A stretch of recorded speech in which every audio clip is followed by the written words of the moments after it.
119 சங்கீதம் 36வது வசனமும் நீதிமொழிகளின் புஸ்தகம் 1 அதிகாரம் 19 வசனம் வாசிங்க.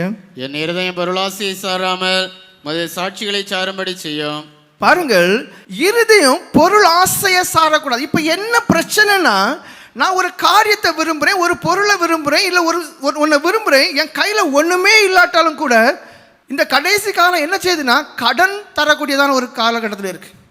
ஏய், உன்னை விரும்புறியா, தாரேன், கடன் தருது. இவங்க என்ன செய்றாங்க, சாடி விழுந்து எல்லாம் பண்றாங்க. கடைசி அதை கெட்ட முடியல, தொலைஞ்சு போறாங்க. எத்தனையோ குடும்பம் இருக்கு பொருளாசையை சார்ந்து இருக்கிறது. கடன் வாங்கி பெரிய வீடு கட்டணும், பிறகு என்ன செய்ய முடியாது, ஒன்றும் கட்ட முடியாது.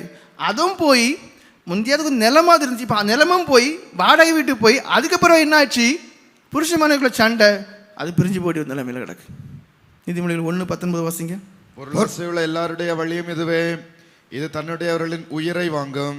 பாருங்க, அது தன்னுடைய உயிரை வாங்கும். எத்தனை பேர் கடன்னால தற்கொலை பண்ணியிருக்காங்க ஐயா. திருப்பி கொடுக்க முடியாத அளவு கடன் வாங்குவாங்க, வரவும் போறவெல்லாம் பேசுவோம். இதை சகிக்க முடியாமல் என்ன ஆகும், மனுஷன் பேச்சு ஏறுது. கேயாசியை பற்றி உங்க எல்லாருக்குமே தெரியும்.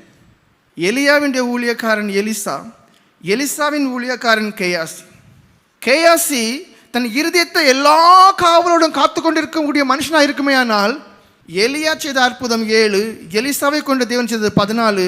கண்டிப்பா கேயாசியை கொண்டும் தேவன் சில காரியங்களை செய்திருப்பார். ஆனால் அந்த மனுஷனை பாருங்க, பொருள் ஆசைக்கு இருதயத்தை வெற்றி போட்டார். எலிசா வேண்டாம் என்று சொன்ன சால்வைகளும் பொன் மட்டும்தான காரியங்களை எல்லாம் விரும்பக்கூடிய மனுஷனா இருந்தார். என்னன்னு பாருங்க, ஸ்தானத்திலிருந்து மனுஷன் தள்ளப்பட்டு போகுது.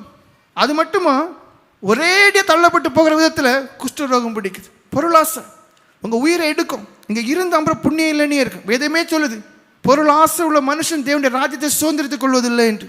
1 தீமோத்தேயு 6 அதிகாரம் 6-10 வரைக்குள்ள வசனங்களை வாசிங்க. அது போதுங்கிற மனநிலை தேவை. உங்க இருதயத்தை எப்படி வச்சிருக்கணும்னா, போதும் என்கிற மனதுடனே கூடிய தேவ பக்திய மிகுந்த ஆதாயம். உங்களுக்கு என்ன மனநிலை வேணும், அந்த இருதயம் சொல்லும். கடன் வாங்கி பண்ணு, அந்த இருதயம் சொல்லும். கேட்டு வாங்கி பண்ணு, அந்த இருதயம் சொல்லும். நகை வாங்கி அடகு வச்சு பண்ணு, அந்த இருதயம் சொல்லும். நான் அப்படி பண்ணிடுவேன், இப்படி பண்ணிடுவேன், இப்படி திருப்பி தந்துடுவேன், நீ கொஞ்சம் ரூபா மட்டும் தாங்க, இப்படியெல்லாம் சொல்லும். ஒன்றுக்கு செஞ்சு கொடுத்துடாத, என்ன செய், போதும்.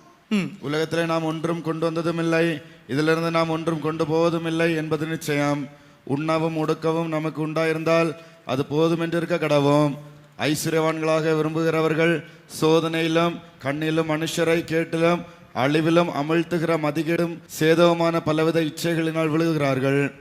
பண ஆசை எல்லா தீமைக்கும் வேறாக இருக்கிறது. சிலர் அதை இச்சித்து விசுவாசத்தை விட்டு வழுவி அநேக வேதனைகளினாலே தங்களை உருவ குத்தி கொண்டிருக்கிறார்கள். பாருங்க, பண ஆசை, பொருளாசை, இது என்ன செய்யுது, உங்களை தேவனை விட்டே வழி விலக போச்சிரும், விசுவாசத்தை விட்டு வழி விலக போச்சிரும்.